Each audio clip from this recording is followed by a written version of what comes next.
Two former employees of the Environmental Protection Agency lab in Duluth are now suing to get their jobs back.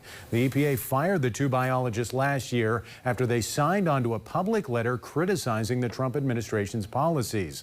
An attorney for the two say they signed the letter in their personal capacities, not on work time or using work devices. They say the firing violates their First Amendment rights.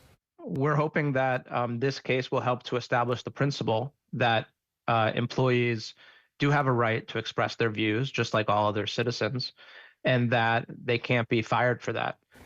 The EPA has not commented on the lawsuit. The agency said last year that it believes the letter was misleading.